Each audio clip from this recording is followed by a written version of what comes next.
banyarwandakazi namwe inshuti z'urwego nyunguranabitekerezo rw'abubatsi b'iteme rihuza abanyarwanda turabasuhuje. Kuri uyu mugoroba twabateguriye kubaganiriza ku bijyanye n'ubwigenge bw'u Rwanda. Tukaba turi kumwe rero n'abatumirwa twatumiye muri studio za radio televiziyo y'abubatsi b'iteme rihuza abanyarwanda mu magambo ahinnye RBB. Ndatinze cyane rero, amazina yanjye ni Jean Bosco Ngarama uyoboye ibiganiro. Nkaba ndi kumwe rero n'abatumirwa, ngira ngo babanze bibwire abadukurikiye mbere yuko dutangira ikiganiro. Ndagira ngo rero duhere kuri Muzehe Celestin yibwire abadukurikiye, hanyuma turakomereza kuri François. Murakoze Muzehe, ijambo ni iryanyu. Murakoze Bwana Ngarama mpaye ijambo kandi wadutumiye muri iki kiganiro. Nkaba nongeye kugusuhuza, nshuje ndetse na Bwana Turinkikunkiko nawe tugihuriyemo, hanyuma nkasuhuje n'abakurikirana kino kiganiro cyacu cy'umuryango wacu wa RBB, n'abandi bose bazacyumva nyuma. Jyewe rero nitwa Celestin Komeza, nkaba ndi umugabo mukuru navuga ndetse ushaje, ko mfite imyaka 60 n'iyindi, nkaba nubatse mfite n'abana, nkaba ntuye i Buruseli mu gihugu cy'Ububiligi. Hanyuma mu byerekeye umuryango wacu wa RBB, nkaba ndi umuhuzabikorwa wungirije, ni ukuvuga ko nungirije umuhuzabikorwa mukuru ari we Ambasaderi Ndagijimana Jean Marie Vianney. Nkaba rero kuza muri RBB narajemo mpagarariye umuryango ishyaka ryitwa PDR Humure. PDR Humure ndakeka ko abantu benshi barizi cyangwa bagiye baryumva. Ni ishyaka mu barishinze abazwi cyane, umugabo witwa Paul Rusesabagina. Ubwo wenda dushobora kuza kugaruka ku byaryo nyuma. Ubwo rero nkaba nifuje ko nizera kandi ko turi bugirane ikiganiro cyiza, nkaba mbashubije ijambo, ubwo ibindi ndabivuga mwongeye ku mwanya. Murakoze. Murakoze cyane Bwana François. Bwana Ngarama, nanjye ndabasuhuje, nsuhuje na Celestin Komeza turi kumwe muri iki kiganiro, nsuhuje n'abari kuri tekinike y'uyu muyoboro wacu, nsuhuje abadukurikiye bose kandi nsuhuje n'abazadukurikira mu bihe bizaza. Nsuhuje abanyarwanda bose n'inshuti z'abanyarwanda aho ziri hose ku isi. Nsuhuje by'umwihariko abanyamuryango bose b'urwego rw'abubatsi b'iteme rihuza abanyarwanda n'imiryango yabo yose aho iherereye mu mpande zose z'isi. Nkaba ngumye mwese kubifuriza ubugingo n'amahoro aturuka ku Mana hanze abakurambere bacu. Nk'uko rero wabivuze, nitwa Turinkikunkiko Francisco Saveri, nkaba n'umuvugizi muri uru rwego RBB, kandi nkaba mpagarariye umuryango witwa Inganzo Gakondo. Nkaba ndi mu Burusiya mu mujyi witwa St. Petersburg, numva abantu benshi bamaze kumenyera.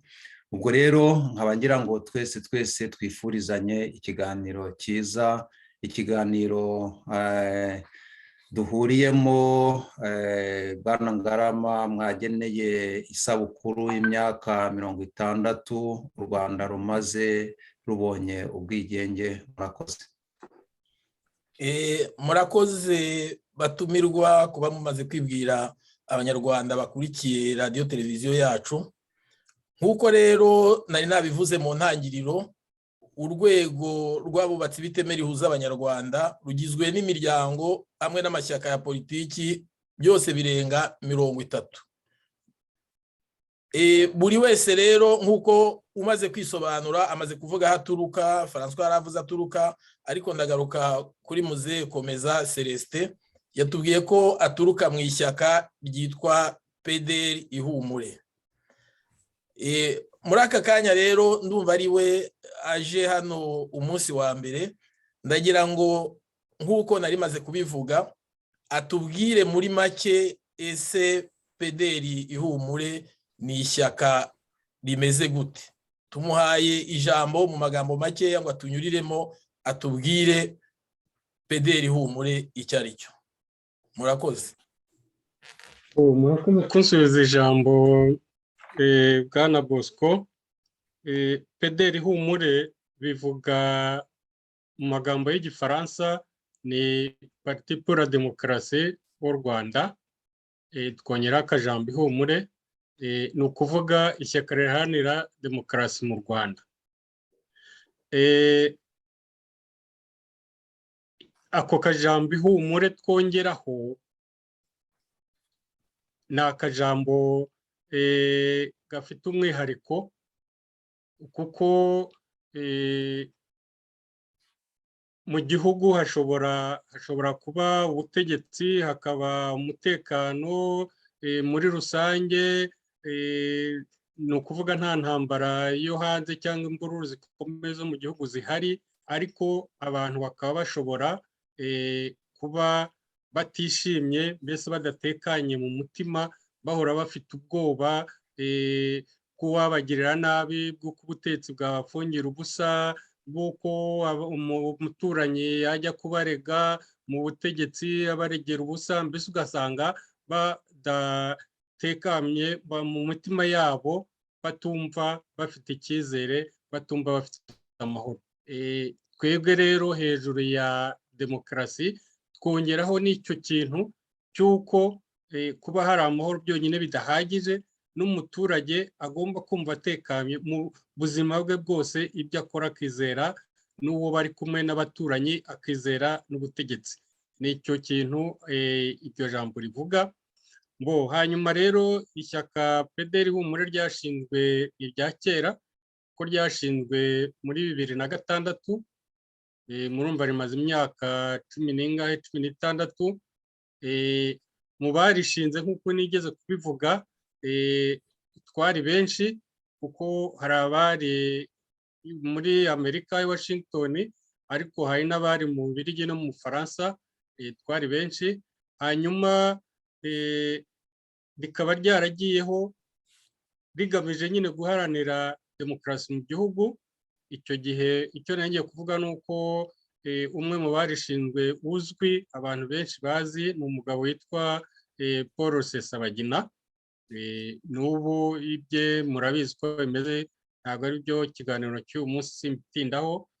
Tukaba rero duharanira ko mu gihugu cyacu haba ubutegetsi bugendeye ku mahame ya demokarasi, bwubahiriza uburenganzira bw'ikiremwamuntu, bufata abanyarwanda bose kimwe, kuko igihugu cyacu gituwe n'amoko atatu, niko bimeze, niyo mateka yacu, niko imiterere y'abaturage bacu imeze, nubwo hari abahakana ngo nta moko ahari, ariko nyamara sitwe twayaremye arahari.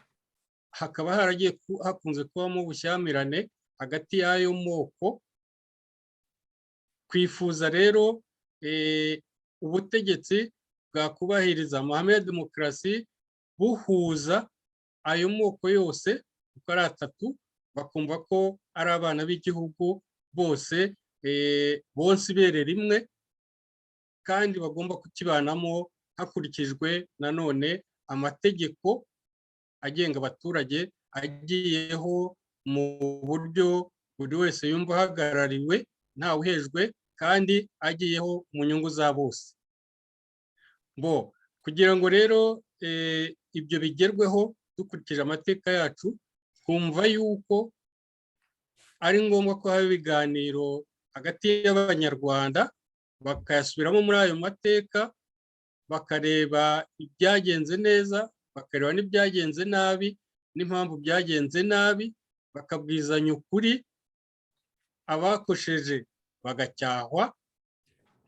Gucyahwa si ukuvuga ko bafungwa nta kabuza, bashobora no kubabarirwa cyangwa bakavuga bati okay, byabaye byarabaye, abakoze bageze kuri iki kigero cy'ubugome bashobora guhanwa, abageze kuri iki bashobora kubabarirwa. Ibyo ngibyo ni ubwabo babyumvikanaho, ntabwo guhura ngo baganire bavugishane ukuri bivuga ko hari abagomba gucibwa umutwe nta kabuza. Ibyo nibo babyumvikanaho.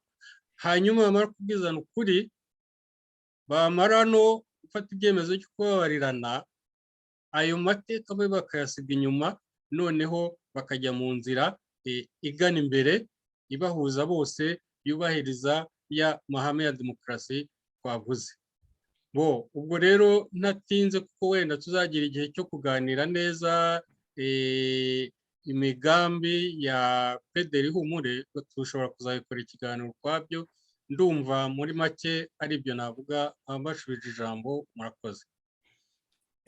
Murakoze cyane Muzehe Celestin gusobanurira abanyarwanda bakurikiranye ikiganiro cyacu, kubasobanurira mbese ishyaka PDR Ihumure icyo ari cyo. Ko mbere biba byiza kugira ngo abakurikiranye ikiganiro cyacu bumve abo bakurikira, kandi banamenye abo ari bo, bamenye n'aho bakomoka. Ndavuga mu mashyaka bakomokamo cyangwa mu miryango ya sosiyete sivile bakomokaho.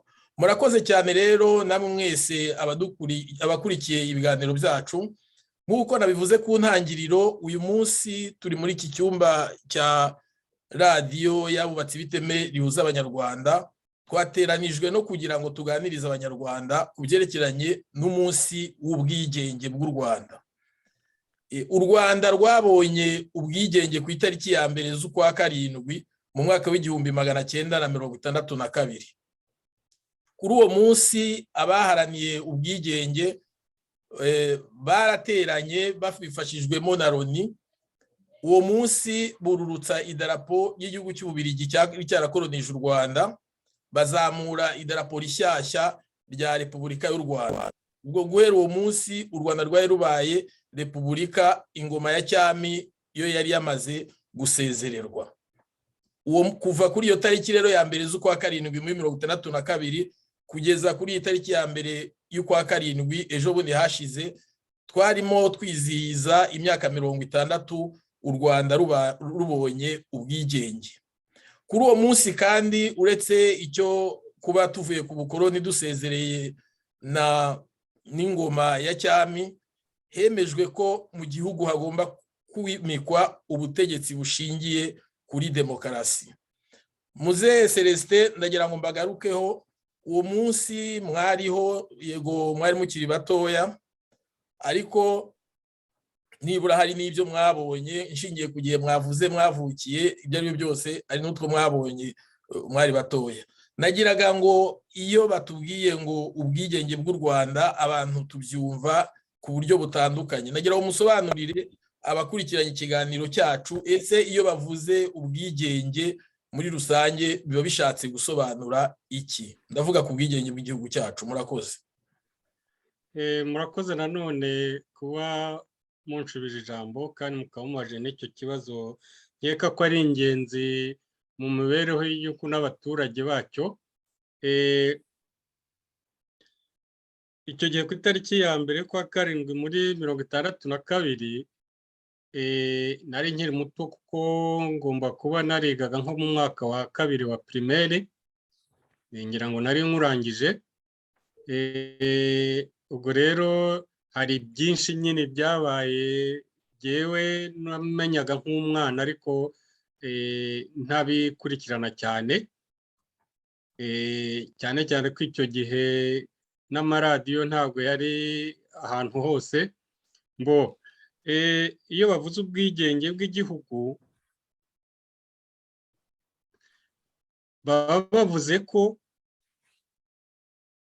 umuryango mpuzamahanga igizwe n'ibihugu byose bigize isi biba byemeye ko icyo gihugu guhera uwo munsi ari igihugu cyigenga gifite uburenganzira gitegekwa n'abana bacyo, abaturage bacyo, bikurikije ishobora kuba nyuma y'amatora cyangwa se bikurikije ibindi bitewe n'iteko nshinga, cyangwa se ahari imico ya cyami, nabyo bishobora kuba ari ibyo, ariko ni ukuvuga ko icyo gihugu cyo ubwacyo aricyo gifite uburenganzira bwo kwishyiraho imiyoborere yacyo, bwo guhitamo inzira y'amajyambere gikurikiza, bwo kubana n'uwo gishaka, kugirana umubano n'uwo gishaka, n'amasezerano n'uwo gishaka. Kiba cyemewe rero nk'ibindi bihugu ko ntawaza kukivogera, aje kukivogera yaba akojeje nyine icyo gihe umuryango mpuzamahanga wose uramwamagana. Kiba gikuze mbese kibaye igihugu mu bindi, kuko ubundi mbere yaho kiba cyari kimeze nk'akana, hari ikindi gihugu, ubutegetsi bw'ikindi gihugu bwari bukiri hejuru bwakigengaga. Iyo tuvuze igihugu rero nkeka ko nabyo ari ngombwa kumva igihugu ni iki.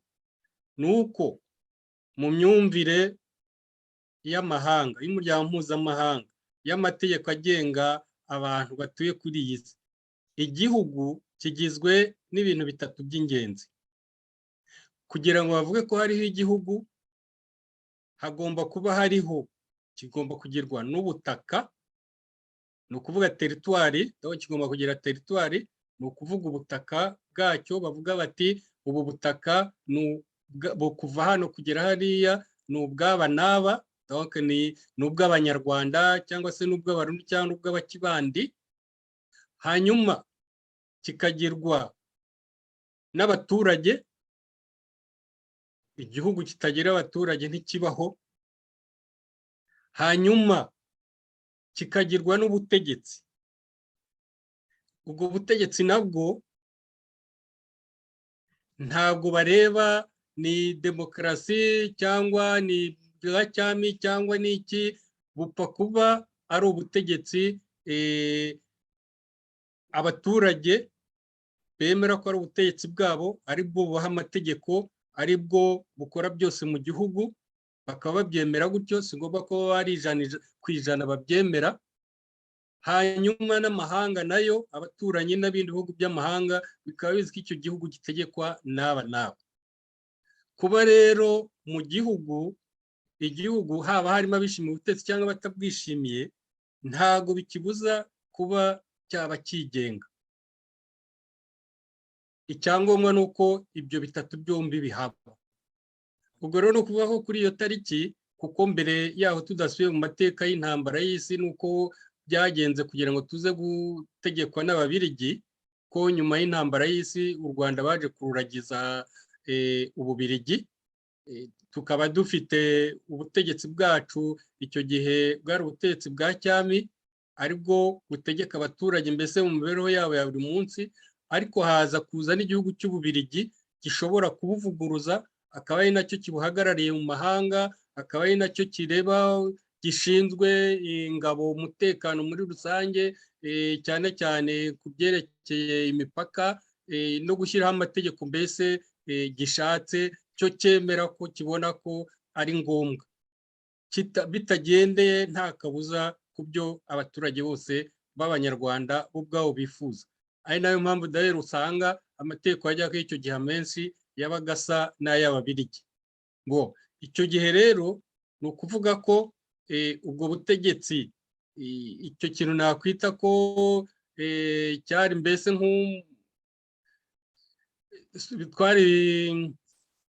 donc umuntu wasaga nk'aho ari akana rera, uwo murezi mukuru niba ariko navuga. Icyo gihe umurimo we wari urangiye, noneho Abanyarwanda babonye uburenganzira bwo kwitegeka ubwabo muri byose no guhitamo inzira banyuramo n'ibyo bashaka, bakurikije ariko nanone dukurikije ya mahame ya demokarasi, kugira ngo bibe byuzuye, ni uko izo nzira nyine zazibereye Abanyarwanda bose. Ku buryo rero iyo hari abavuga ngo wenda icyo narangizaho gihe navuga nti abo numvise bamwe bavuga ngo umunsi w'ubwigenge ntabwo wubahirizwa ngo kuko ngo icyo gihe ngo hari bamwe basohotse bakagenda, ntabwo ari byo, ntabwo bihuye. Ko nubwo basohotse bakagenda bwose basohotse ariko bavuga bati turi abanyarwanda, igihugu cyacu ni u Rwanda, nicyo tuzaharanira gusubiramo. Basohotse ku mpamvu zabo zinyuranye cyangwa za politiki, ariko bari basohotse nyine mu gihugu cyabo, bagisiga amahanga cyemeye ko ari igihugu cyemewe cyigenga, nabo bashobora no kuzaharanira kuzagarukamo. Ntaho rero bihuriye, kuko na mbere y'iyo tariki n'ubundi hariho ubutegetsi abaturage bose batari bishimiye, na nyuma yabwo bwagiyeho hari bamwe batari bakwishimiye, n'ubu niko bimeze. Hari igihe haba hariho ubutegetsi nyine bugira bamwe ntibabwishimire kubera impamvu izi n'izi, ariko ibyo ntabwo bibuza igihugu kuba ari igihugu mu ruhando rw'amahanga no kuba gifite ubwigenge. Ubwigenge ni ureba uringanije n'ibindi bihugu, ntabwo ari uringanije n'abaturage b'imbere muri icyo gihugu. Numva ari ibyo bisobanuro nawe ntaze. Murakoze. Murakoze cyane Muzehe Celestin ku gisobanuro cyiza mutanze. Mbere y'uko tuza kujya kwa François, ibisobanuro musobanuye rwose muhaye abadukurikiye ni ibisobanuro mu by'ukuri bijyanye cyane cyane biganisha ku mategeko no kubahiriza amategeko. None uyu munsi wa none kuva kuri ya tariki ya mbere z'ukwa 7/2022 kugeza kuri uyu munsi hashize iminsi nk'ibiri cyangwa itatu twizihije iminsi 2 irarenga, ni nk'itanu twizihije imyaka 60 igihugu cyacu kibonye ubwigenge. Ese muri iyi myaka 60 ishize ikibazo cy'ubwigenge mukibona gute mu gihugu cyacu cy'u Rwanda? Ijambo ni iryanyu. Ikibazo cy'ubwigenge ngereranyije nyine n'amahanga, navuga ko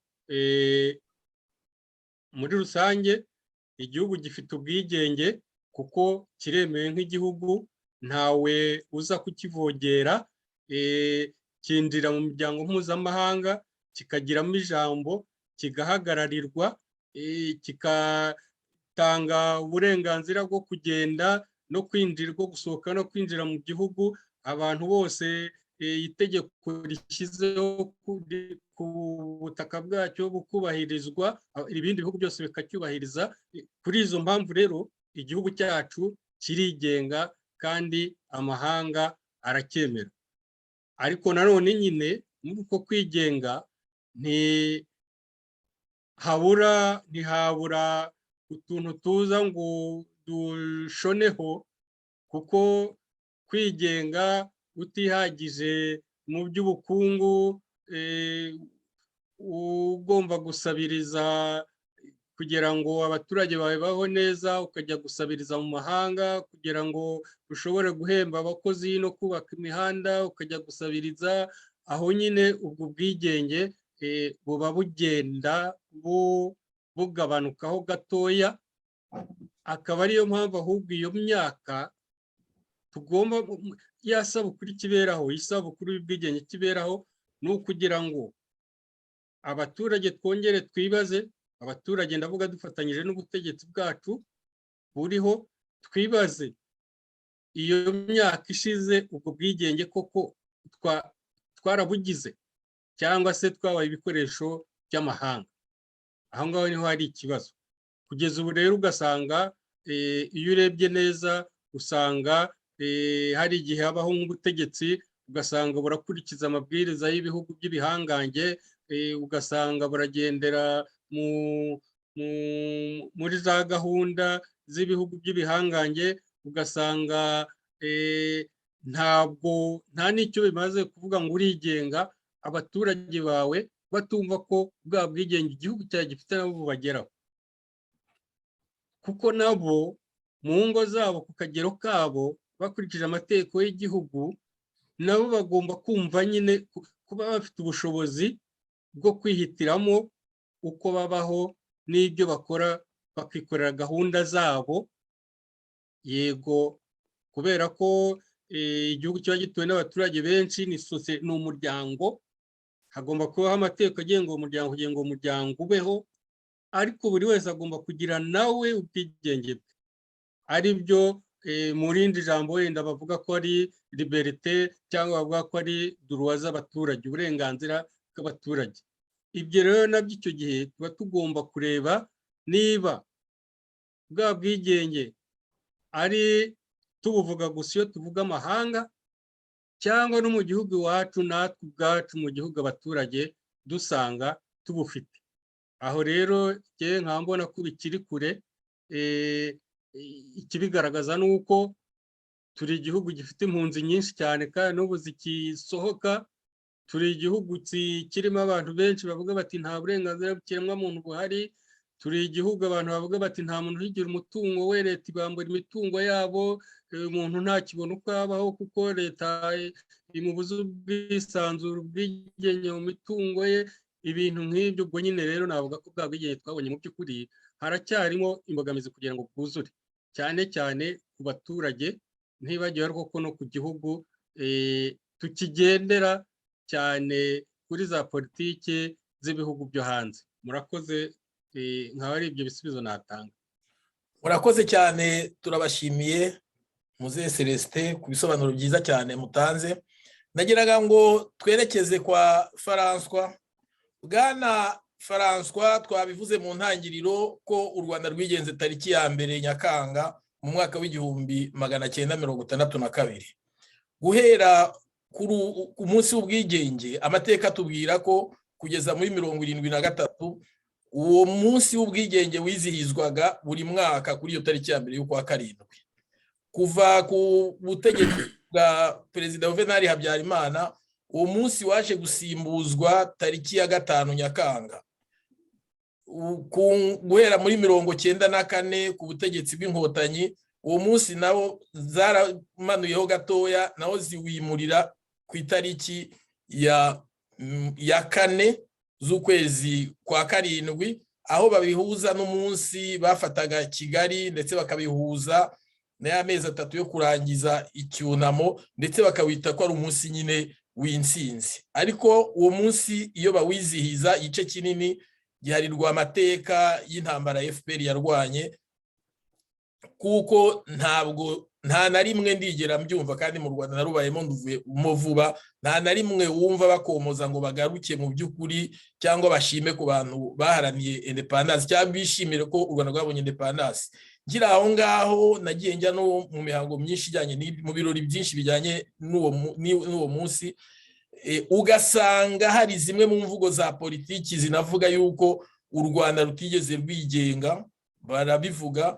Hari n'ibyo Muzehe Celestin yavuze kare, avuga ati hari abavuga ko ubwigenge butari bwuzuye kubera batari bahari. Bwana François, kugeza kuri uyu munsi wa none turabona ko uyu munsi w'ubwigenge tugeranije n'ibihugu dutuyemo, u Burundi burawizihiza, Kongo irawizihiza ku itariki 30 z'ukwa gatandatu, mu Rwanda ejo bundi nta wizihijwe, no kuri ya tariki 4 bavuga naho bagiye kwizihiza ibyo umunsi ujyanye n'insinzi ku Gikongoro muri za Nyaruguru, haza no kuba ikibazo cy'uko n'umukuru w'igihugu atagiyemo. François, uyu munsi mukuru kubutizihizwa bivuze iki mu gihugu cy'u Rwanda? Bivuze ko na independence yabaye cyangwa bisobanuye iki?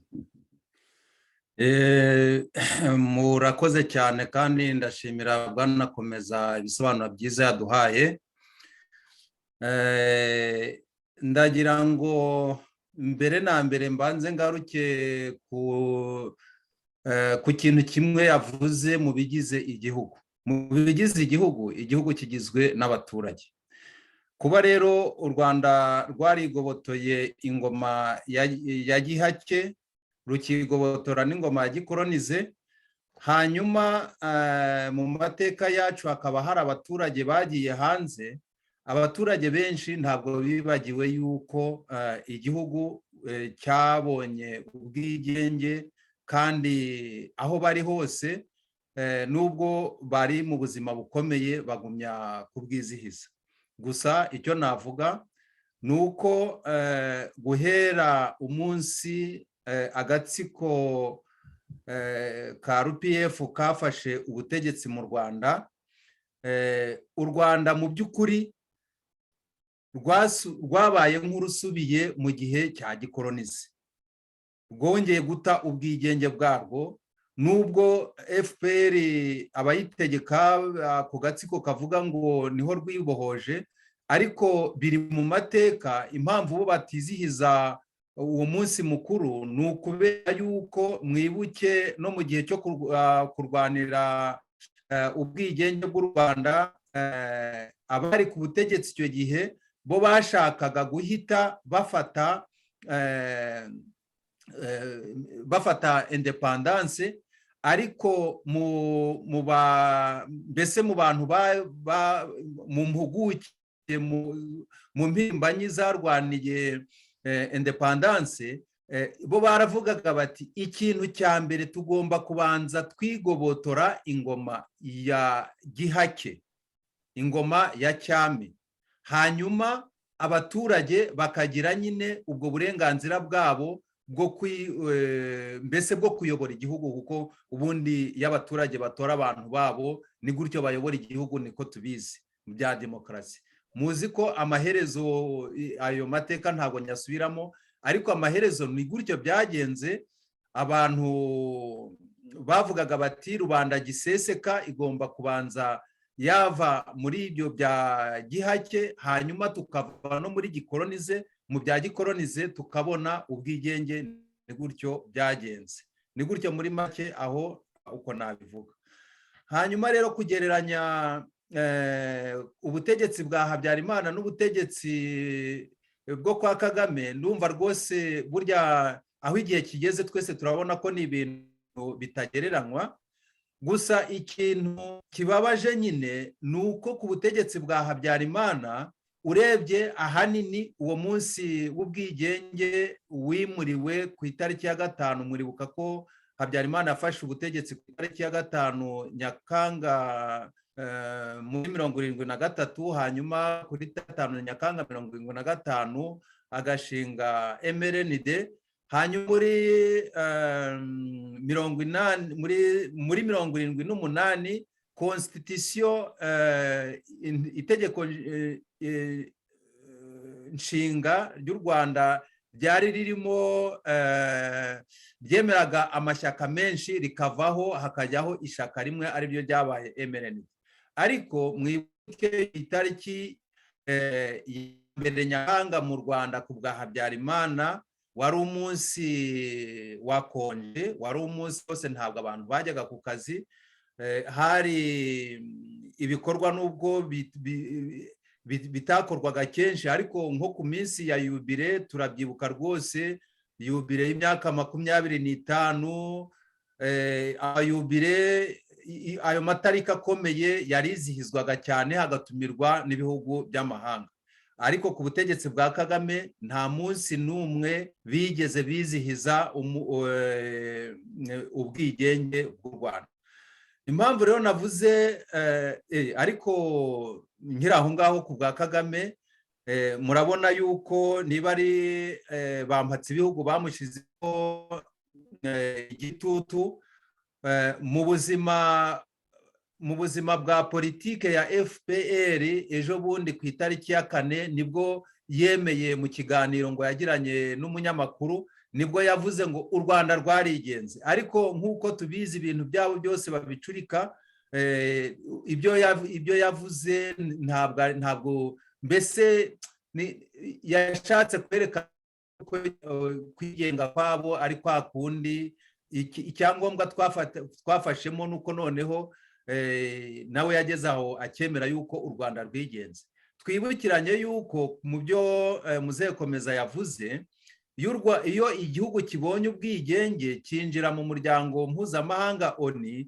Ni nayo mpamvu mubona yuko ibihugu byose byinjiye muri ONU, iyo bimaze kubona ubwigenge niho bigirana relation n'ibindi bihugu, relation diplomatique. Kuko guhera umunsi cyabonye ubwigenge, n'u Rwanda rwabonye ubwigenge muri 1962, urugero nabaha, ni uko rwagiranye mbese kooperasiyo na Union Soviétique hashize umwaka. Murumva ari uko rero icyo gihe ruba rugiye mu ruhando rw'ibindi bihugu. Naho rero nk'uko nabivuze, FPR rwose yasubije u Rwanda mu bukoroni. Ibyo ngibyo nabyo tubifitiye ingero nyinshi. Murabona niba ntibeshye umwaka ushize u Rwanda rwataye ubusugire bwabyo, aho rwasinyanye amasezerano n'abanyamerika. Abanyamerika bakashobora kuba bavogera u Rwanda uko bashatse, mbese nta muntu urebye ibyo bafite. Ibyo ubundi nabyo ni ibintu biza mu gihugu kigenga, ibyo ntibyemewe. Ibindi ni byinshi cyane bibigaragaza. Nari amasezerano ubundi mbese n'Abongereza nayo aza muri urwo rwego, kuko FPR igeze ku butegetsi ntabwo yishimiye kuba mbese gushyiraho ubutegetsi bw'abaturage, ahubwo yo yaje kuba nk'uhagarariye abo bampatse ibihugu. Muribuka yuko no mu ba specialiste benshi, impuguke nyinshi zivuga yuko impamvu FPR yanze amasezerano yagomba gufata ubutegetsi kugira nyine ngo yuzuze inshingano zayo zo gushoza intambara mu karere, kandi n'uyu munsi murabona ko ariko bigenda. Ibyo byose biri mu ntuza biri mbese mu gukorera bampatse ibihugu. Ibindi rero mbese twavuga gute ku butegetsi bwabo yuko hari ubwigenge gute? Iyo murebye mbere yuko kariya gatsiko gafata ubutegetsi, inzara zari zaracitse mu baturage. Hari indwara ubu ngubu zagarutse kera zitabagaho. Yewe ni byinshi cyane rwose. Hari mu bya politike, ibyo twavuze byo kubana n'ibyo bindi bihugu bakora politike itari y'u Rwanda, rwose nta nawe ihuriye n'u Rwanda. Mu bya diplomasi n'ibyo by'ubutavogerwa nyine navuzeho. Urumva rero muri make u Rwanda muri iki gihe rwataye ubwigenge bwabyo, ariko abaturage aho bari nkatwe tw'impunzi, twe tugumya kwizihiza uyu munsi n'uyu mwaka. Hano i St. Petersburg twakoze ibikorwa, duhamagara n'Abarusiya, abantu bo muri za universite, abantu bahagarariye ubutegetsi baraza, Abanyarwanda bahaba rwose turagerageza uko twishoboye, kuko nk'uyu umunsi wa yubile y'imyaka 60 ntabwo wagomba kuducika, kandi ndakeka yuko n'ahandi hose ari uko bigenda. Abaturage rero ni akamaro ubwenge ko bagomba kububumbatira. Murakoze. Murakoze cyane Bwana François. Reka dusubire kwa Muzehe Celestin. Hari byinshi yadusobanuriye kandi byiza byatunyuze. Ndagira ngo nongere ngaruke gato n'ubundi kuri kimwe kijyanye n'ubwigenge, ariko ndavuga mu bya politiki. Uyu munsi wa none u Rwanda ni umunyamuryango w'umuryango ugizwe n'ibihugu byakolonijwe n'Ubwongereza uzwi ku izina rya Commonwealth. U Rwanda rukaba ari umuryango w'ibihugu nabwo byakolonijwe n'Abafaransa, uriya muryango witwa Francophonie. Dusubiye inyuma gato muri za 91 hari uburyo ibi bihugu bikize harimo n'igihugu cy'Ubufaransa byategetse Perezida Habyarimana kwemera demokarasi. Perezida Habyarimana na Mobutu babemeza demokarasi kugira ngo habeho amashyaka menshi. Hari n'izindi ngero nyinshi tugenda tubona. Ndavuga nk'urugero nk'hano muri Leta Zunze Ubumwe za Amerika, departoma ya leta buri mwaka isohora raporo ku bihugu byo muri Afurika cyangwa ibihugu bikennye ku bijyanye n'iyubahiriza ry'uburenganzira bw'ikiremwa muntu. N'izindi ngero zindi ndatanze. Ibyo bikorwa n'igihugu, ariko hari n'imiryango yindi mpuzamahanga za Human Rights Watch na za Amnesty International zibikora ari nka organisation. Ibyo byo ntacyo bitwaye, ntabwo ari politiki yo bari gukora. None Muzehe Celestin, ubwo ntabwo bwaba ari icyo kintu, ntaho cyaba gihabanyirije n'ubwigenge bw'ibihugu kuba n'ubundi byarigenze bikavuga ko byigobotoye ingoma ya gikolonize, tukaba uyu munsi wa none tubona dusa naho n'ubundi twongeye gusubira muri koloni y'Abongereza n'Abafaransa. Ibyo mubivugaho iki Muzehe Celestin? Ijambo ni iryanyu. Murakoze, ndabashimiye kandi icyo kibazo cyiza, usibye ko kugisubiza ntibyoroshye. Ngo icya mbere navuga ni uko kuba igihugu kiri mu muryango uyu n'uyu mpuzamahanga uyu n'uyu ari cyo ubwacyo, dore ko ari ubutegetsi bwacyo ubundi bwitwa ko buhagarariye abaturage, kuko ibyo ni ibindi bya demokarasi yo mu gihugu, ariko ubwo butegetsi bwemewe buzwi n'amahanga ko ari bwo buriho, bugafata icyemezo cyo kujya mu muryango uyu n'uyu. Usibye ko no mu gihugu hari inzego zigomba gukurikizwa, nka abadepite bakabyemera cyangwa bikurikijwe amategeko nshinga itegeko nshinga rivuga. Kuba igihugu gishobora kujya mu miryango inyuranye, ibyo bijyanye n'ubwigenge, nicyo cyihitiyemo, gihisemo umuryango gishaka, ntawe ugihatiye ngo wijya hariya, ushobora kuyijyamo yose. Ibyo bijyanye n'ubwigenge byerekana ko bya bihugu bindi bikwemera ko ushobora kubana na bose kandi gufata icyemezo ubona kibereye inyungu zawe. Ikibazo kiba iyo igihugu cyinjiye mu muryango cyangwa kigasinyana amasezerano n'ikindi gihugu, ayo masezerano atabereye abaturage, nta kamaro afitiye abaturage, ahubwo ari ukugira ngo bifashe inyungu zabo bagashakabuhake. Icyo gihe niho haba hari ikibazo, ari nayo mpamvu nyine kuri ya sabukuru y'ubwigenge abaturage bagombye guhabwa ijambo, bagatekereza, bakungurana inama n'abategetsi, bakavuga bati ko ari umunsi w'ubwigenge, ese turigenga koko? Ese ntitwaba tugenda inyuma ya bampatse ibihugu? Ntitwaba hari ibintu twagiyemo bitadufitiye akamaro, ahubwo bifite indi? Aho ngaho niho ikibazo kiba. Ariko kujya mu miryango ubwayo ntabwo bigabanya ubwigenge bw'igihugu, ahubwo bwerekana ko icyo gihugu cyemewe gishobora kujyamo. Noneho rero ikindi cya kabiri twagombye kureba ahubwo ni ukuvuga ngo bwa bwigenge igihugu cyacu cyabonye bumariye iki umunyarwanda? Umunyarwanda w'umuturage usanzwe, ubwo bwigenge bumumariye iki? Ubu se ariho neza, ategekwa neza, hakorwa ibijyanye n'inyungu ze kurusha iyo haba hari bampatse ibihugu? Aho ngaho ni ikibazo gikomeye cyiza.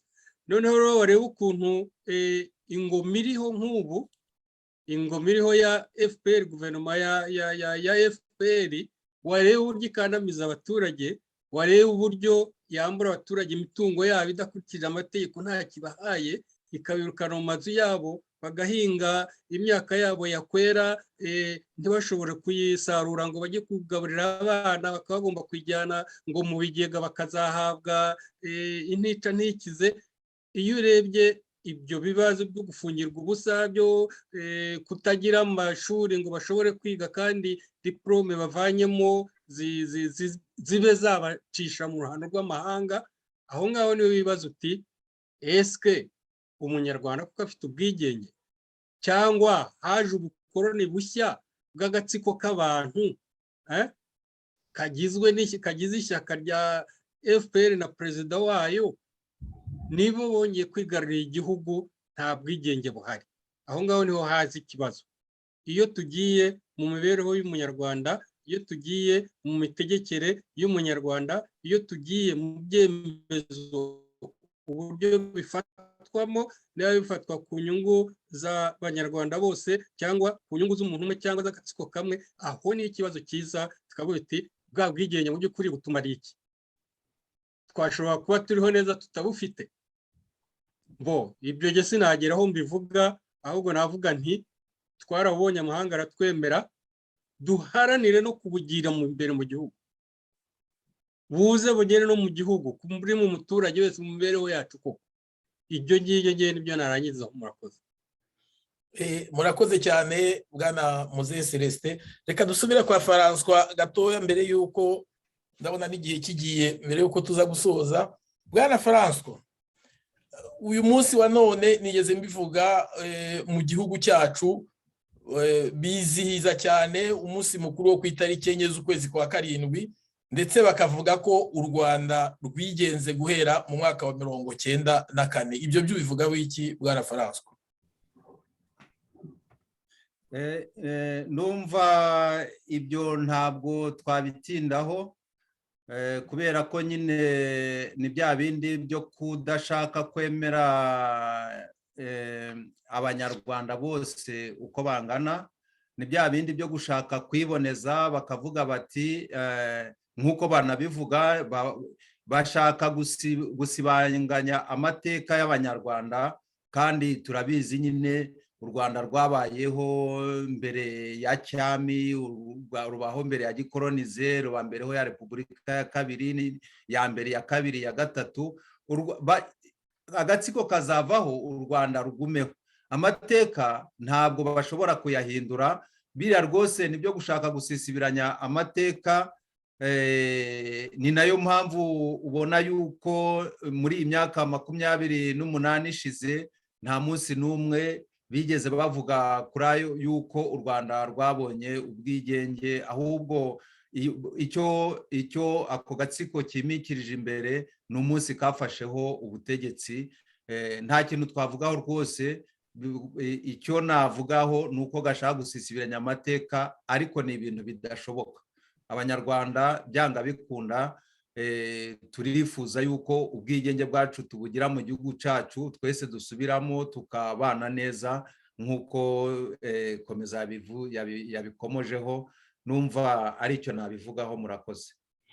Murakoze cyane Bwana François. Hari n'akantu mukomojeho nanjye ngira ngo ngarukeho kajyanye no gusisibiranya ibimenyetso by'amateka y'u Rwanda, kandi mu by'ukuri nta gihugu kibaho kitagira amateka. Ikitagira amateka ni ukuvuga ko kitanabaho.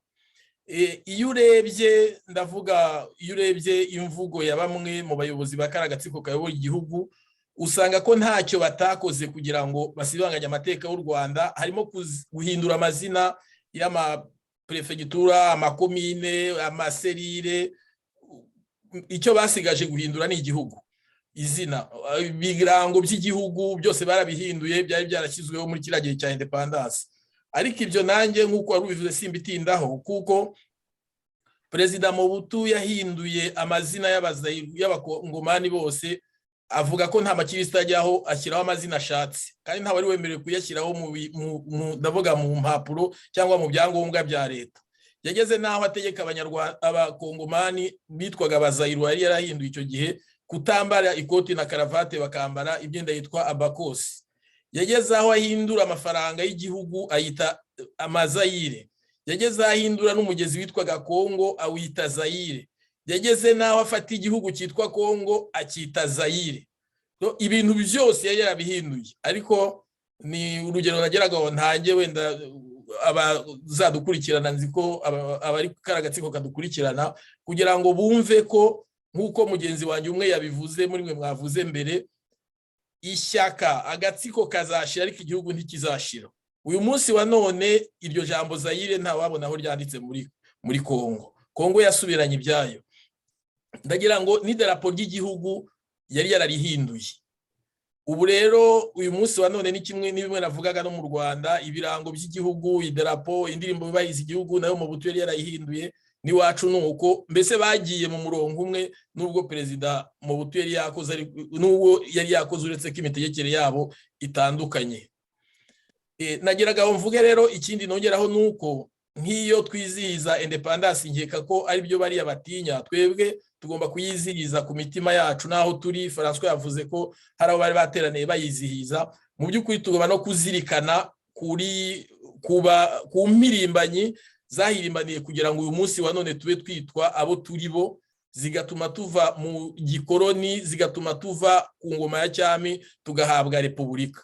Muri izo mpirimbanyi rero nubwo nazo bagerageje kuzimanganya, nk'uyu munsi wa none ikibuga cy'indege cy'Ikanombe Perezida Habyarimana yari yaragerageje bakita Geregori Kayibanda. Ibyo byarazimanganijwe babikuraho ayo mazina kugira ngo Kayibanda atagaruka mu mateka y'u Rwanda. ikindi imva ya Mbonyumutwa Dominiko wabaye perezida wa mbere w'u Rwanda baragiye bayitaburura nijoro barajyana, ntituzi iyo bagiye gushyira ibisigazwa byiwe. Nk'umuntu wayoboye igihugu niwe mu perezida, imva yiwe tuzi cyangwa se twari tuzi aho iri kuri la stade y'Igitarama. Uyu munsi wa none nta wamenya aho iherereye. Ukibaza utese kuba umuntu wayoboye u Rwanda, umukuru w'igihugu, imva yizimangana bakayitabura nijoro ntumenye iyo babijyanye, ibyo bisobanuye iki? Ahubwo bakimikanga ibyo muri 1994 ngo barwigema ngo ni intwari. Rwigema utarakandagiye no ku butaka bw'u Rwanda, ubwo butwara ukavuga ati bahereje abo bantu bwimwe abantu bazwi baharaniye n'amateka y'u Rwanda ni ubuhe? Ibyo reka simbitindeho cyane, najyaga ngo mbyibutse abanyarwanda kuko harimo muri ibi byo kwizihiza iyi minsi mikuru impamvu bayihunga, harimo gushaka gusibanganya amateka no guhunga ukuri. Ariko abanyarwanda ukuri turagufite, nta uzakudukuramo, wengeka ibyahengeka abihengeke azajyane nabyo, ariko ukuri n'amateka y'u Rwanda turayafite kandi yanditse. Nageraga ngo rero mu gusoza, Muzehe Celestin, mwavuze ko hano muri umuhuzabikorwa wungirije w'urwego rw'abubatsi b'iteme rihuza abanyarwanda. Nageraga ngo mu gusoza mubwire abanyarwanda cyangwa se mugire inama abari kari agatsiko kari ku butegetsi mu Rwanda uburyo kagombye kwitwara ku bijyanye n'uyu munsi w'itariki ya 1 z'ukwa karindwi twibukaho ubwigenge bw'u Rwanda. Murakoze.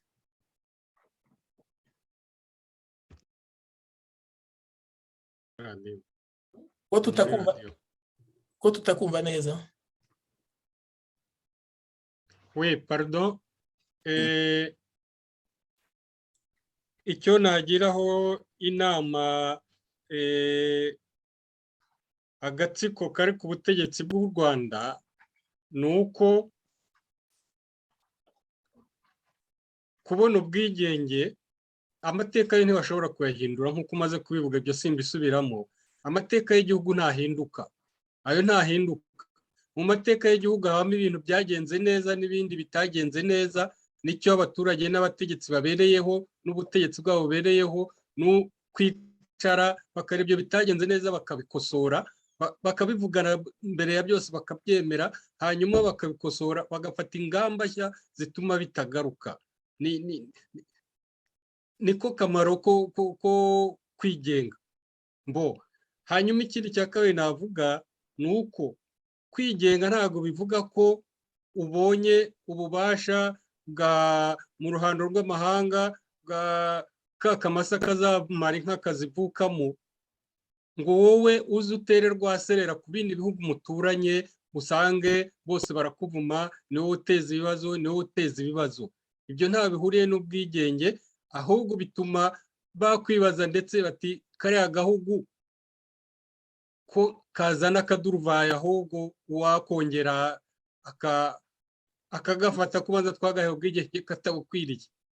Buriya rero iyo usanga nk'u Rwanda rufitanye ibibazo na Uganda, rufitanye ibibazo na Kongo, rufitanye ibibazo n'u Burundi, Abatanzania barukema, ibintu nk'ibyo ntabwo bijyanye n'ubwigenge bw'igihugu rwose. Ibyo ngibyo nabyo byagombye gukosorwa, bakumva ko iyo wigenze baguhaye ubwigenge uba ufashwe nk'umuntu mukuru, noneho ushobora guhitamo kumenya inzira nziza, kandi n'abo muturanye nabo ukabanira neza, ahubwo ukaba wabagira inama nziza.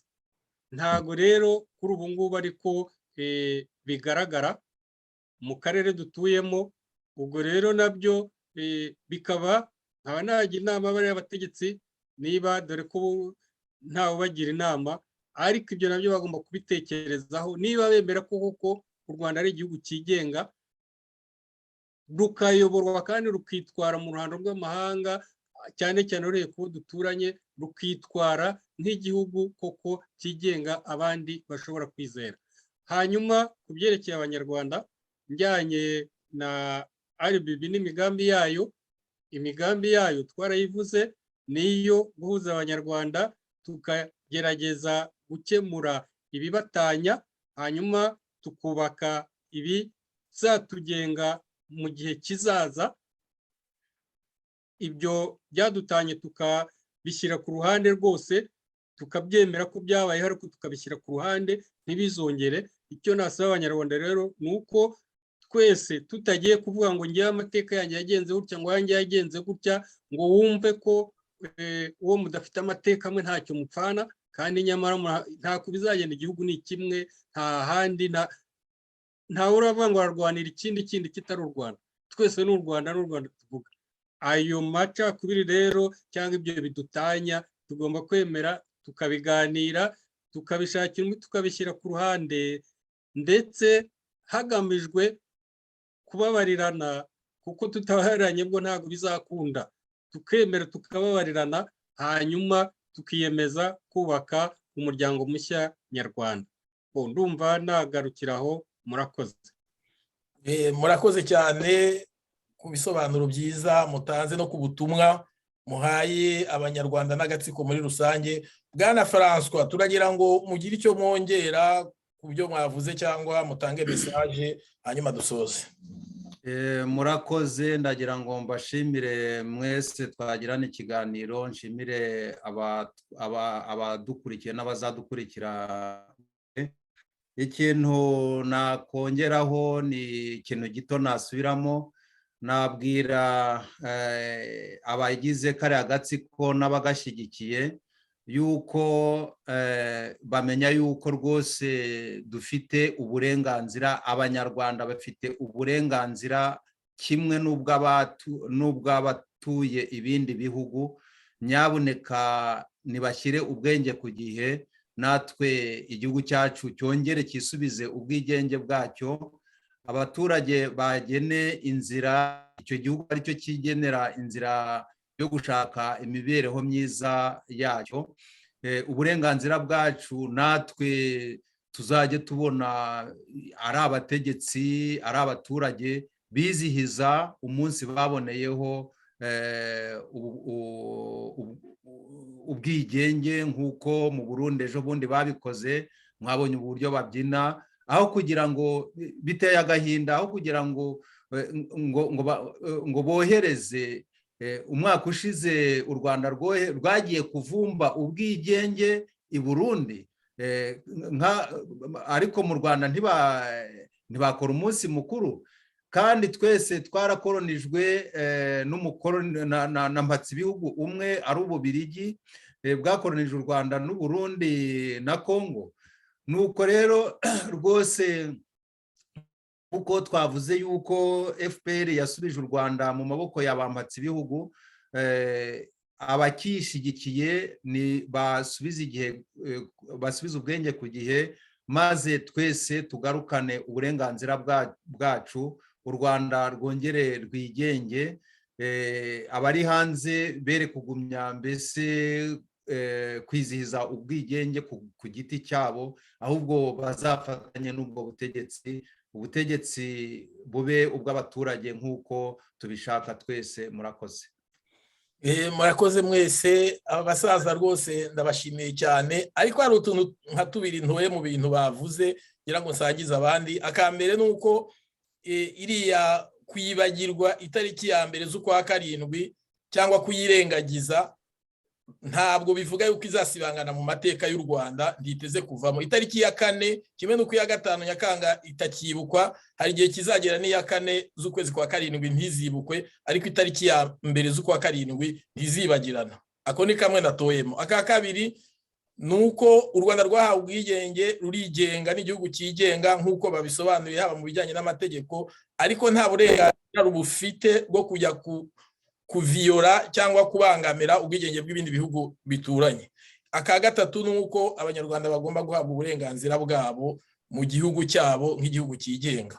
Murakoze rero mwese abari bakurikiranye radio televiziyo yacu y'abubatsi b'iteme rihuza abanyarwanda.